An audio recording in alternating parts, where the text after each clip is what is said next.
والسلام على سيد الأنبياء والمرسلين وعلى آله وأصحابه أجمعين. أما بعد فأعوذ بالله من الشيطان الرجيم. بسم الله الرحمن الرحيم. واذكر في الكتاب إبراهيم إنه كان صديقا نبيا. صدق الله مولانا العظيم. وبلغنا رسوله النبي الأمين الكريم. ونحن على ذلك لمن الشاهدين والشاكرين. والحمد لله رب العالمين. گرامی قدر معزز سامعین اور حاضرین حضرات، پچھلے جمعۃ المبارک میں نے آپ حضرات کے سامنے حضرت سیدنا ابراہیم خلیل اللہ علیہ السلام کے حوالے سے کچھ گزارشات کی تھی، اور انہی گزارشات کو آگے بڑھا رہا ہوں. پچھلے جمعۃ المبارک میں نے ابراہیم علیہ السلام نے جو بتوں کو توڑا اور ذلیل کیا ان کو بھی اور بتوں کو پوجنے والوں کو بھی، وہ میں نے ذکر کیا تھا. اب کہنے لگے کہ یہ کام اسی کا ہے، ابراہیم کا ہی. قرآن میں آتا ہے قالوا حرقوه وانصروا آلہتکم ان کنتم فاعلین. کہنے لگے اس کو جلا دو، اگر اپنے خداؤں کی مدد کرنی ہے تم نے تو اس کو جلا دو. حرقوه کا مطلب کیا ہے؟ اس کو جلا دو آگ میں. اب یہاں پر کوئی بھی واقعہ، خواہ وہ کسی نبی کا ہو، واقعہ معراج ہو، موسیٰ علیہ السلام کا واقعہ ہو، عیسیٰ علیہ السلام کا واقعہ ہو، تو یاد رکھیں یہ مربوط طریقے سے نہیں ملتا، اس کو خود ترتیب دینا پڑتی ہے. قرآن پاک میں بھی مختلف مقامات پر کچھ حصہ ہوتا ہے، اور حدیث میں بھی مختلف مقامات پر کچھ حصہ ہوتا ہے، پھر ترتیب نہیں ہوتا، اس کو ترتیب دینا پڑتی ہے خود، آپ کے سمجھنے سمجھانے کے لیے. جس طرح ٹکڑے بیان کیے جاتے ہیں، اگر اس طرح بیان کیا جائے تو آپ کو سمجھ نہیں آئے گی کہ واقعہ کیا تھا. تو یہاں پر جب ابراہیم علیہ السلام کو لایا گیا تو آپ کا نمرود کے ساتھ ایک مکالمہ بھی ہوا، مناظرہ ہوا نمرود کے ساتھ. اب جو نمرود کے ساتھ مناظرہ ہوا وہ بھی قرآن پاک میں ہے، لیکن وہ اور جگہ ہے.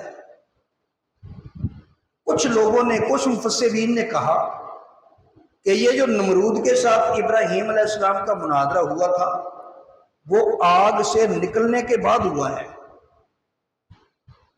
کچھ مفسرین اور سیرت نگاروں نے لکھا ہے کہ نہیں، جب ابراہیم علیہ السلام کو آگ میں ڈالنے سے پہلے بتوں کے بارے میں بات ہوئی تھی، اسی وقت فرعون نمرود کا ابراہیم علیہ السلام سے مناظرہ ہوا. اچھا، اگر کوئی یہ کہے کہ آگ سے نکلنے کے بعد مناظرہ ہوا، اس میں بھی کوئی اختلاف نہیں، کوئی ایسی بات نہیں. اور اگر کوئی کہے کہ نمرود سے مناظرہ آگ میں جانے سے پہلے ہوا تو اس میں بھی کوئی شریعت کی مخالفت نہیں ہے، کوئی دین کا رکن نہیں رہ جاتا جس کی کمی رہ جاتی ہو، نہیں ایسا کوئی نہیں. تو تو میں اکثر جب بیان کرتا ہوں تو میں یہی بیان کرتا ہوں کہ آگ میں جانے سے پہلے جب ابراہیم علیہ السلام کو پکڑ کر نمرود کے سامنے لایا گیا تو نمرود ابراہیم علیہ السلام سے کہنے لگا کہ تو کس کو رب مانتا ہے؟ ابراہیم علیہ السلام نے فرمایا، اللہ کا قرآن اس کو بیان کرتا ہے، اذ قال ابراہیم ربی الذی یحیی و یمیت، یہ سورہ بقرہ کی آیت نمبر 258 ہے۔ فرمایا میرا رب وہ ہے جو زندہ بھی کرتا ہے مارتا بھی ہے، یعنی زندگی کا خالق بھی میرا رب ہے، موت کا خالق بھی میرا رب ہے۔ نمرود نے جب یہ سنا کہنے لگا یہ کام تو میں بھی کر سکتا ہوں، کہ تو کیسے کرے گا؟ کہنے لگا انا احیی و امیت، میں بھی زندہ کر سکتا ہوں میں بھی مار سکتا ہوں۔ اب اس نے کیا کیا؟ 2 قیدی بلائے، ایک کو سزائے موت ہو چکی تھی، پھانسی کا آرڈر تھا، اسے بری کر دیا، کہنے لگا تم جاؤ، اور ایک کو بری کرنے کا حکم تھا، اس کو پھانسی دے دیا۔ کہنے لگا دیکھو یہ کام تو میں بھی کرتا ہوں۔ اب آپ میں سے بھی سمجھدار جو لوگ ہیں وہ اس رزلٹ پہ پہنچ گئے ہوں گے کہ وہ کتنا بیوقوف ہے۔ کہتا ہے یہ کام تو میں بھی کر سکتا ہوں، جس کو سزائے موت کی اس کو رہا کر دیا، اور جس کو رہا کیا گیا تھا اس کو سزائے موت دے دی۔ اب کیا یہ وہ کام ہے جو اللہ کرتا ہے؟ یہ تو ظلم تھا بھئی، جس کی رہائی بنتی تھی اس کو سزائے موت دینا، اور جس کی سزائے موت بنتی تھی اس کو رہا کر دینا، یہ تو ظلم ہے۔ اللہ ظلم تو کرتا ہی نہیں، اللہ تعالیٰ کسی پر ظلم نہیں کرتا۔ ابراہیم علیہ السلام سمجھ گئے کہ یہ تو بیچارہ اتنا بیوقوف ہے، اس کو تو زندگی اور موت کے فلسفے کا بھی پتہ نہیں کہ زندگی کسے کہتے ہیں موت کسے کہتے ہیں۔ اب چاہیے یہ تھا، ابراہیم علیہ السلام فرماتے یہ تو تیری دلیل نہیں بنتی، دلیل تو یہ بنتی تھی کہ ابھی ایک بچہ پیدا کرو سب کے سامنے، اور ایک آدمی زندہ ہے اس کو کہے کہ مر جا، وہ مر جائے، تب تیری دلیل بنتی۔ یہ تو دونوں زندہ تھے، جس کو تو نے سزائے موت دینی تھی یہ تو اپنا تیرا قانون تھا نا، اس لیے دلیل نہیں بنتی۔ لیکن ابراہیم علیہ السلام نے اس سوال پہ بحث نہیں کی۔ جو سمجھدار مناظر ہوتا ہے نا، مناظرے کے بھی کچھ اصول ہیں، ہر سوال کا جواب دینا اور ہر سوال پر بحث کرنا یہ کوئی اصول مناظرہ نہیں ہے۔ ابراہیم علیہ السلام سمجھ گیا کہ اس کے ساتھ اس مسئلے پر بحث کرنا فضول ہے، آپ نے بغیر بحث کیے دوسری دلیل دے دی۔ حضرت ابراہیم علیہ السلام نے فرمایا قال ابراہیم وَإِنَّ اللَّهَ يَأْتِي بِالشَّمْسِ مِنَ الْمَشْرِقِ فَأْتِ بِهَا مِنَ الْمَغْرِبِ، اور فرمایا میرا اللہ وہ ہے جو مشرق سے سورج نکالتا ہے اور مغرب میں غروب کرتا ہے، اگر تو بھی اللہ ہے تو مغرب سے نکال کے دکھا۔ اب دوسری دلیل دے دی ابراہیم علیہ السلام۔ یہاں سے یہ بھی پتہ چلا مناظرہ کرنا کوئی فساد نہیں ہے، یہ نبیوں کی سنت ہے، بشرطے کہ مناظرہ کسی مسئلے پر کیا جائے جس کا کوئی رزلٹ نکلنا ہو۔ خام خواہ جو کیا جاتا ہے اس کو مناظرہ نہیں کہتے، اس کو مقابلہ کہتے ہیں، مجادلہ کہتے ہیں۔ ابراہیم علیہ السلام نے جب دوسری دلیل دی، فرمایا ان اللہ یاتی بالشمس من المشرق فات بہا من المغرب، اللہ مشرق سے سورج نکالتا ہے، اگر تو بھی خدا ہے نا تو مغرب سے نکال۔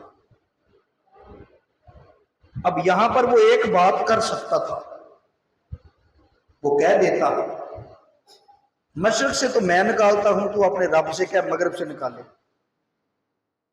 کہہ سکتا تھا، لیکن اللہ فرماتا ہے فَبُہِتَ الَّذِي كَفَرَ، اس کی ماتی ماری گئی، مبہوت الحواس ہو گیا، جواب نہیں آیا۔ اللہ فرماتا ہے وَاللَّهُ لَا يَهْدِي الْقَوْمَ الظَّالِمِينَ،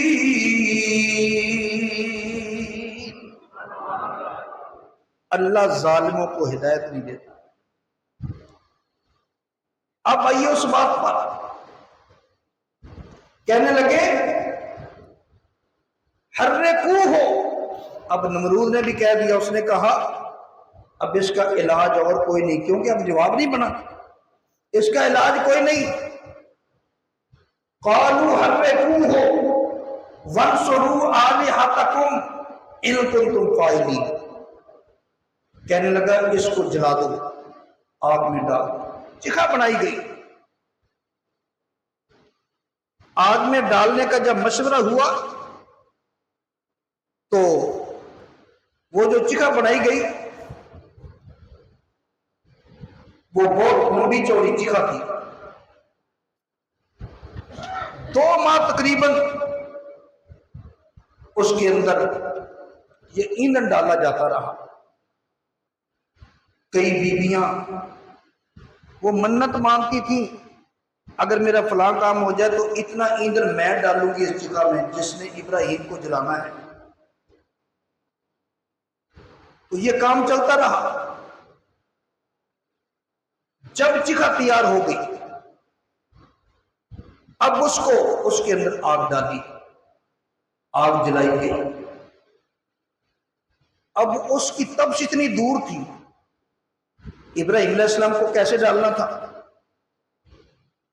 تو پھر شیطان آیا، شیطان آ کر کہنے لگا، اس نے مجنیق کی شکل بنا کر دکھائی۔ مجنیق لکڑیوں کو جوڑا جاتا تھا، ایک طرف سے دباؤ تو وہ اٹھ جاتی تھی، ادھر سے اٹھاؤ تو وہ نیچے چلی جاتی تھی۔ تو اس نے کہا اس کے ذریعے اس کو پھینکو۔ جب ابراہیم علیہ السلام کو پھینکنے لگے، یہاں پر میں آپ کی توجہ پوری چاہوں گا، یہاں پر عقیدے کی بات کرنی ہے۔ جب ابراہیم علیہ السلام کو آگ میں ڈالنے لگے تو فرشتے عرض کرنے لگے پاک پروردگار، یہ تیرا ابراہیم تیرا خلیل ہے، تیرا نبی ہے، اور ظالم اس کو آگ میں ڈالنے لگے ہیں۔ تو پروردگار عالم نے فرمایا تم کیا چاہتے ہو؟ یا اللہ ہم چاہتے ہیں کہ اس کی مدد کی جائے، اس کو بچایا جائے۔ اللہ نے فرمایا جاؤ، میں تمہیں اجازت دیتا ہوں، اگر وہ تم سے تعاون لیتا ہے تو مدد کرو۔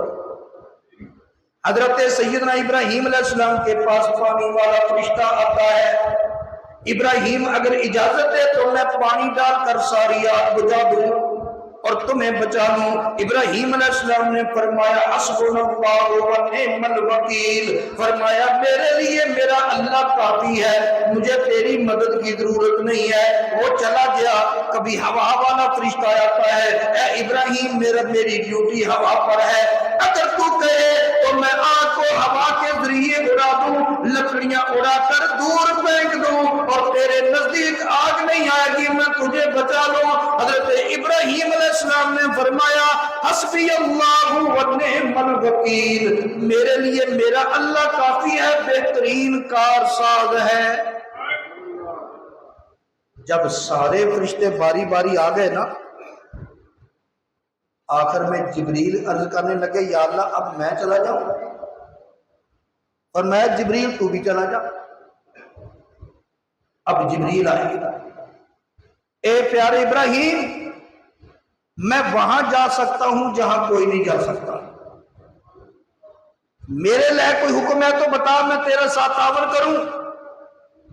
فرمایا حسبی من سوالی علمہ بحالی، فرمایا میرے حال کو وہ جانتا ہے سوال کے بغیر ہی، اور وہ مجھے کافی ہے۔ سب فرشتوں کو واپس کر دیا۔ مجھے تمہاری مدد کی ضرورت نہیں، حسبنا اللہ و نعم الوکیل، میرا اللہ کافی ہے۔ اتنی بات کر کے کچھ لوگ دلیل بناتے ہیں، کہتے ہیں دیکھو ابراہیم علیہ السلام کے پاس فرشتے آئے مدد کرنے کے لیے، اللہ کے خلیل نے مدد نہیں لی غیر اللہ سے۔ اگر غیر اللہ سے مدد لینا جائز ہوتی تو خلیل اللہ جبریل سے مدد لے لیتے، پانی والے فرشتے سے مدد لے لیتے، ہوا والے فرشتے سے مدد لے لیتے۔ میں کہتا ہوں اللہ کے بندو، ان کو تو بھیجنے والا ہی اللہ تھا، اب بھی وہ غیر اللہ ہی ہے۔ ذرا تھوڑا سا عقل سے کام لو، وہ تو آئے ہی اللہ کی اجازت سے تھے، اب بھی ان کو تم غیر اللہ کہتے ہو۔ غیر اللہ تو وہ ہوتا ہے جو اللہ کے مقابلے میں ہو، وہ اللہ کے مقابلے میں نہیں تھے، اللہ کے اذن سے آئے تھے، لیکن ابراہیم علیہ السلام نے ان سے مدد نہیں لی۔ کہتے ہیں پتہ چلا غیر اللہ سے مدد لینا جائز نہیں، تو یہاں یہ دلیل نہیں بنتی، اس لیے یہ تب بنتی ابراہیم علیہ السلام ان کو واپس کر کے پھر کہتے یا اللہ تو مدد کر، یا اللہ مجھے تو اس آگ سے بچا۔ ابراہیم علیہ السلام نے تو اس وقت اللہ سے بھی مدد نہیں مانگی۔ اب بتاؤ اب تمہاری دلیل کدھر گئی؟ ارے اللہ کے بندو، مسئلے کی نوعیت کو دیکھا کرو، اس کا سیاق و سباق دیکھا کرو۔ ابراہیم علیہ السلام نے آپ کی دلیل تب بنتی جب فرشتوں کو موڑ دیتے اور اللہ سے دعا کرتے کہ یا اللہ مجھے اس آگ سے بچا۔ ابراہیم علیہ السلام نے تو اللہ سے بھی دعا نہیں مانگی۔ کیوں نہیں مانگی؟ اس لیے کہ ابراہیم کا اس وقت امتحان تھا۔ امتحان میں جو طالب علم کہے نا میرے ساتھ تعاون کرو، اس کا مطلب ہے اس کی تیاری نہیں ہے۔ تو خلیل اللہ کی تیاری تھی، اور خلیل اللہ مقام رضا پر تھے کہ یا اللہ جو تو چاہے تو وہی کر، میں اس کے لیے راضی ہوں۔ نہیں دعا مانگی۔ اور دوسری بات یہ ہے حسبنا اللہ و نعم الوکیل، یہ کہہ کر جواب دینے کے دو مطلب نکلتے ہیں۔ ایک مطلب یہ نکلتا ہے کہ فرشتوں میں تم سے مدد نہیں مانگتا، جس نے تمہیں بھیجا ہے وہ بھی تو دیکھ رہا ہے نا، اگر اس کا مجھے جلانے کا پروگرام ہے تو میں نے بچ کے کرنا کیا، کیونکہ رضا کے مقام پر تھے۔ اور دوسرا مطلب یہ نکلتا ہے کہ اگر اس کا جلانے کا پروگرام نہ ہوا یہ مجھے جلا نہیں سکتا، جو مرضی کر لے، نہیں ان سے مدد لی۔ پروردگار عالم نے دیکھا ابراہیم علیہ السلام نے سب کو واپس کر دیا، جبریل کو واپس کر دیا، تمام فرشتوں کو واپس کر دیا۔ اللہ فرماتا ہے قُلْنَا يَا نَارُ كُونِي بَرْدًا وَسَلَامًا عَلَىٰ إِبْرَاهِيمَ۔ اللہ نے دیکھا فرشتوں سے بھی میرے خلیل نے تعاون نہیں لیا، فرمایا اب خود ہی حکم دے دیا آپ کو، فرمایا اے آگ ٹھنڈی ہو جا میرے پیارے ابراہیم پر۔ ٹھنڈی بھی کیسی ہونا، اتنی بھی ٹھنڈی نہ ہو کہ میرے پیارے خلیل کو سردی لگے۔ فرمایا یا نار کونی بردا وسلاما علی ابراہیم، اے آگ ٹھنڈی تو ہو لیکن سلامتی والی ہو جا، یعنی میرے خلیل کو سردی بھی نہ لگے، جلانا بھی نہیں ہے۔ اب آگ ٹھنڈی ہو گئی، ابراہیم علیہ السلام کا ایک بال مبارک بھی نہیں جلا، جو کپڑے پہنے ہیں وہ کپڑے بھی نہیں جلے۔ یہاں پر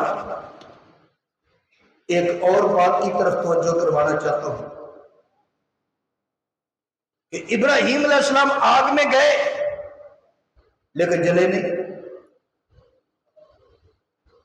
تفسیر روح البیان اور امام بدر الدین عینی رحمۃ اللہ علیہ یہ دونوں نقل کرتے ہیں کہ ایک مرتبہ نبی علیہ السلام نے فرمایا جبریل ویسے تو تیری بڑی طاقت ہے، کبھی تجھے پوری طاقت بھی لگانا پڑی؟ ہاں آقا 4 موقعوں پر۔ وہ کون کون سا موقع تھا؟ پہلا موقع یہ تھا جب ابراہیم علیہ السلام کو نمرودیوں نے آگ میں پھینکا تو اللہ نے میں سدرہ پر تھا، اللہ فرمایا پیارے جبریل جلدی پہنچ، ابراہیم کے آگ تک پہنچنے سے پہلے پہلے آگ کو گلزار بنا دیا۔ میں نے ان کے پہنچنے سے پہلے وہاں تخت بچھا دیا۔ بظاہر تو انہوں نے آگ میں ڈالا تھا، لیکن ابراہیم آگ میں نہیں گئے، باغ میں گئے۔ دوسرا، یا رسول اللہ جب اسماعیل کی گردن پہ چھری چلنے لگی، اللہ نے فرمایا جبریل جلدی کر، اسماعیل کی گردن تک چھری پہنچنے سے پہلے پہلے دمبا لے جا۔ یا رسول اللہ اس وقت بھی میں پوری طاقت سے آیا تو اسماعیل کی گردن کی طرف چھری جا رہی تھی، پہنچ گئی تھی، میں نے اسماعیل کو نکالا اور دمبا چھری کے نیچے کر۔ تیسرا موقع وہ ہے کہ جب یوسف علیہ السلام کو بھائیوں نے کنویں میں ڈالا، ادھر رسی کاٹ دی، یوسف علیہ السلام کنویں کی طرف جا رہے تھے، اللہ نے مجھے حکم دیا جبریل جلدی چلا جا، یوسف کے کنویں کے پانی تک پہنچنے سے پہلے پہلے وہاں پہنچا اور تخت بنا کر پتھر کا ایک تخت یوسف علیہ السلام کے لیے وہاں بچھا دیا۔ اور چوتھا موقع وہ ہے جب آپ کے دانت مبارک کو چوٹ لگی، غزوہ احد میں خون زمین کی طرف آ رہا تھا، تو اللہ نے فرمایا پیارے جبریل میرے محبوب کا خون زمین پر نہ گرے، اس سے زمین تک پہنچنے سے پہلے پہلے پہنچا اور اس خون کو اٹھا لے۔ تو یا رسول اللہ یہ 4 موقع ہے جہاں میں نے پوری طاقت۔ اب یہاں پر ایک اور بات کرتا ہوں، میں نے آپ کو یہ بات کئی مرتبہ بتائی ہے کہ ایک کام جو کسی سے نہ ہو سکتا ہو اللہ کا نبی کر دے تو وہ معجزہ ہوتا ہے، ولی کر دے تو وہ کرامت ہوتی ہے۔ آج کل ایک فتنہ پھیلا ہوا ہے جیل میں، وہ کرامتوں کو نہیں مانتا، ولیوں کو مانتے ہی نہیں، ولیوں کی کرامتوں کو نہیں مانتا۔ اگر کوئی کرامت پیش کرتے ہیں کہتے ہیں صحابی کی پیش کرو، صحابی کی کرامت کو مانیں گے، اور مانتے وہ بھی نہیں۔ لیکن میں اسی معجزے سے ملتی جلتی بات کرنے لگا ہوں،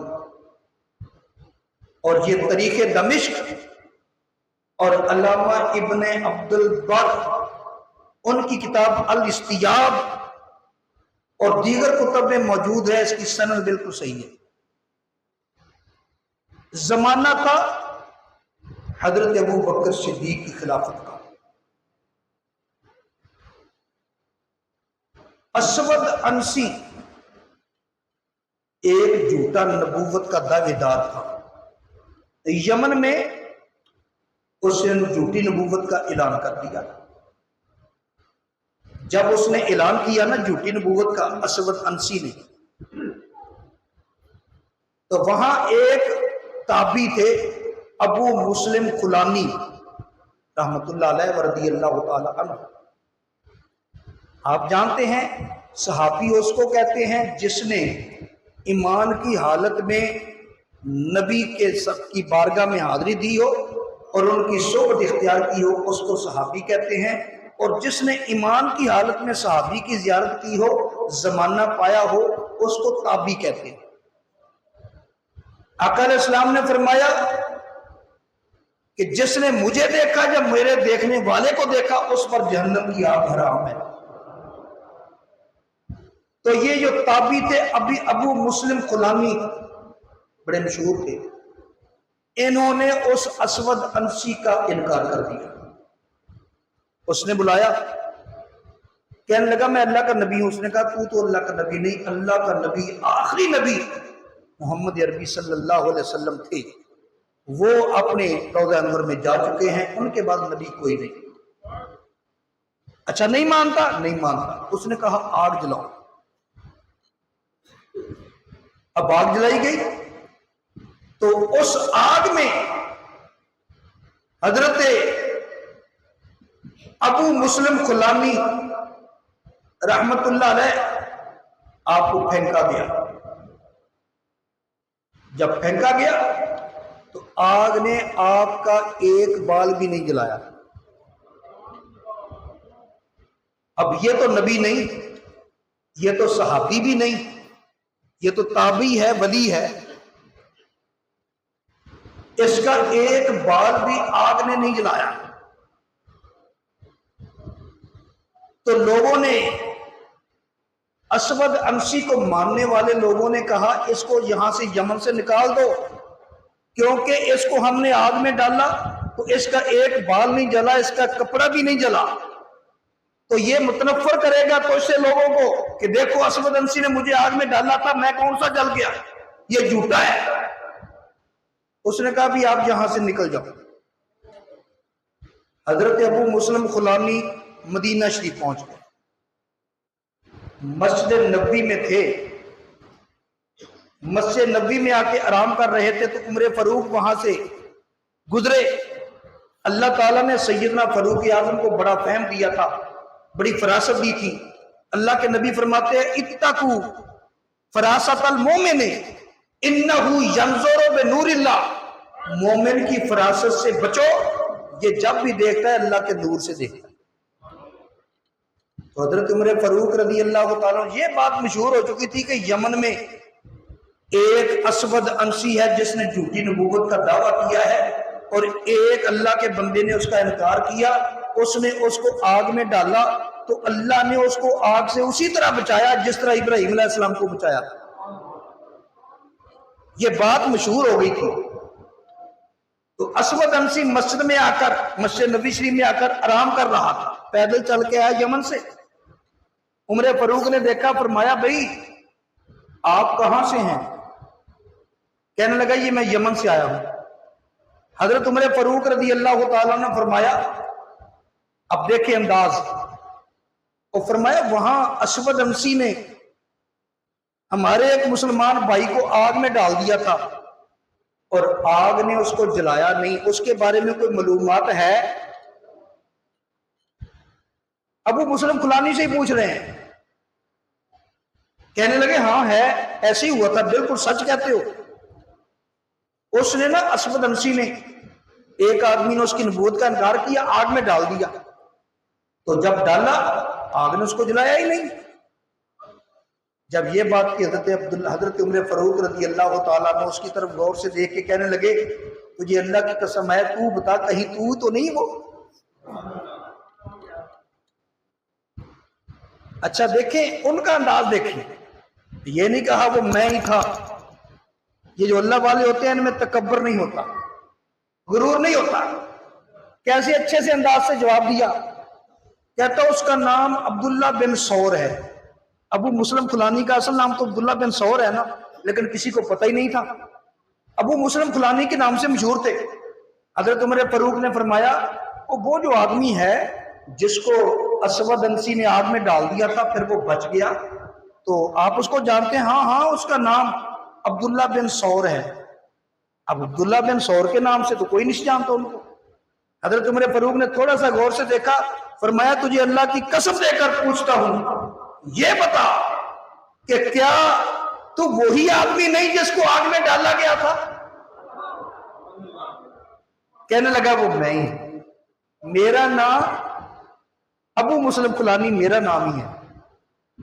حضرت عمر فاروق رضی اللہ تعالیٰ عنہ خوش ہو گئے، اس کو ملے، اس کو لے کر ابو بکر صدیق رضی اللہ تعالیٰ عنہ کے پاس چلے گئے۔ کہنے لگے یہ وہی آدمی ہے جس کو آگ میں ڈالا گیا تھا، اللہ نے اسی طرح بچا لیا جس طرح ابراہیم علیہ السلام کو آگ سے بچایا تھا۔ ابو مسلم کھلانی کو ابو بکر صدیق نے سینے سے لگایا اور بڑے خوش ہوئے، یا اللہ تیرا شکر ہے ہم نے اس آدمی کو بھی دیکھ لیا، اس آدمی سے بھی ہماری ملاقات ہو گئی جس نے جھوٹے نبی کو آگ میں ڈالنے کی وجہ سے آگ میں ڈالا گیا تھا، لیکن یا اللہ تم نے اس کو اس طرح بچا لیا جس طرح اپنے خلیل کو بچایا تھا۔ اب یہاں پر جو بات کرنے والی ہے وہ یہ ہے، ابراہیم خلیل اللہ علیہ السلام آگ میں چلے گئے، ان کو آگ نے نہیں جلایا، حکم آ گیا تھا آگ نہ جلا۔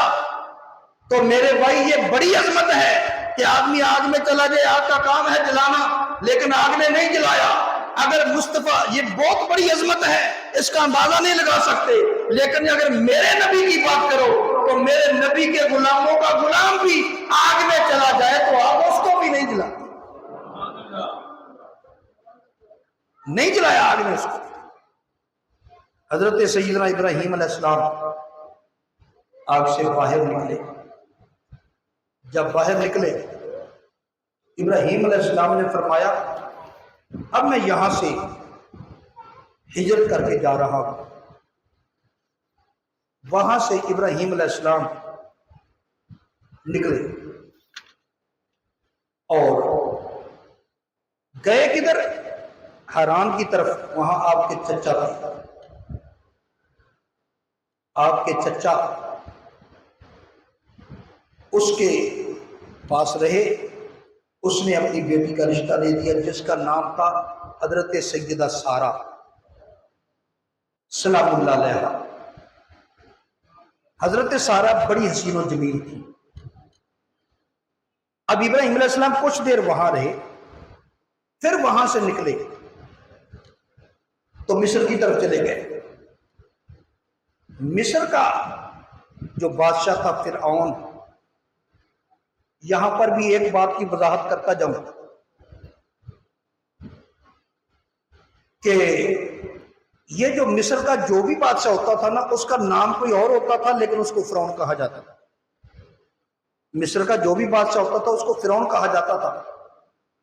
ایک فرعون ہے جو موسیٰ علیہ السلام کے زمانے میں تھا اور اس کا نام اور ہے، ریان بن ولید غالباً اس کا نام ہے۔ یہ جو تھا اس کا نام اور تھا۔ اور اس کمینے کا طریقہ کیا تھا؟ کوئی بھی جوڑا گزرتا مصر سے، اس نے اپنے بندے چھوڑے ہوئے تھے، وہ کیا کرتے تھے؟ اس کو پکڑ کر بادشاہ کے پاس لے جاتے اور بادشاہ کے محلوں میں اس عورت کو ایک رات گزارنا پڑتی تھی۔ اور اگر وہ جوڑا بہن بھائی ہوتے تو بادشاہ رات گزار کے چھوڑ دیتا، اگر میاں بیوی ہوتے تو خاوند کو قتل کروا دیتا اور اس عورت کو اپنے پاس رکھتا۔ ابراہیم علیہ السلام جب وہاں سے گزرے تو فرمایا پیاری سارہ ہے تو میرے نکاح میں، لیکن انت اختی فی دینی، دین کے اعتبار سے تو میری بہن بھی ہے۔ انت اختی فی دینی، دین کے اعتبار سے تو میری بہن بھی ہے۔ اور جتنے مسلمان مرد اور عورتیں ہیں دین کے اعتبار سے تو بھائی بہن ہے نا، نکاح تو بعد میں ہوا نا، شادی ہوتی ہے۔ اب کوئی عورت ہے جب اس کا نکاح ہو گیا تو کس کی بیوی ہے؟ تو فلاں کی بیوی ہے، لیکن جب بحیثیت مسلمان تو تمام مسلمان بہن بھائی ہیں۔ تو اس اعتبار سے کہا تھا انت اختی فی دینی، دین کے اعتبار سے تو میری بہن بھی ہے۔ اب بادشاہ کا طریقہ یہ ہے، اگر بادشاہ تجھے پوچھے کہ تو کون ہے تو تو نے کہنا میں اس کی بہن ہے۔ مجھ سے پوچھا تو میں کہہ دوں گا اختی، میری بہن ہے تو میری بیوی۔ یہ جو کہتے ہیں نا ابراہیم علیہ السلام نے 4 جھوٹ بولے، ان میں سے ایک چوتھا جھوٹ اس کو کہتے ہیں۔ میں نے پچھلے جمعے وضاحت کی تھی یہ جھوٹ نہیں ہے، یہ توریہ ہے۔ توریہ کا مطلب ہوتا ہے ایک ہی لفظ کے 2 معنی ہوتے ہیں، تو جو بولنے والا ہے وہ مطلب اور لے رہا ہوتا ہے، سمجھنے والا مطلب اور سمجھ رہا ہوتا ہے۔ تو آپ دین کے اعتبار سے بہن کہہ رہے تھے، وہ رشتے کے اعتبار سے بیوی سمجھتی، تو اس نے رات رکھا۔ لیکن آپ جانتے ہیں وہ ایک نبی کی بیوی تھی اور آگے نبیوں کی ماں پڑھنے والی تھی، تو اللہ نے ان کی پاکیزگی کا تحفظ فرمایا۔ اللہ تعالیٰ نے گھڑی خراب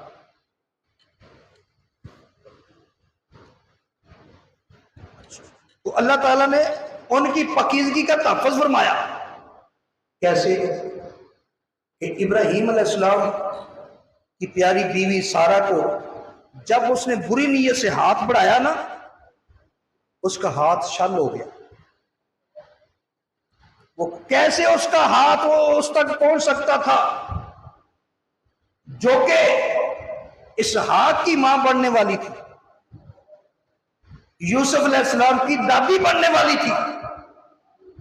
کیسے ہاتھ پہنچتا؟ نبی کی بیوی تھی۔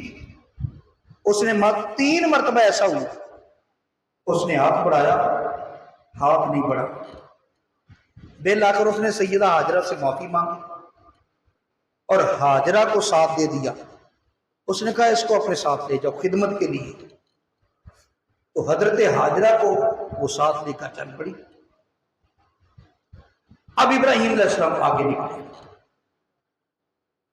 تو انشاءاللہ اس سے اگلا بیان اگلے جمعے ہوگا۔ وہ جو سامنے والی گھڑی ہے نا، میں اس کے اعتبار سے چل رہا تھا، لیکن اس گھڑی پر ٹائم مکمل ہو گیا۔ انشاءاللہ اگلے جمعے اس سے اگلا بیان ہوگا، بالخصوص سیدنا اسماعیل علیہ السلام کا، ذبیح اللہ علیہ السلام کا ہوگا۔ یہ ابراہیم علیہ السلام کا آخری امتحان جو ہے وہ حضرت اسماعیل علیہ السلام کے حوالے سے ہے، وہ انشاءاللہ اگلے جمعے میں ہوگا۔ وآخر دعوانا ان الحمد للہ۔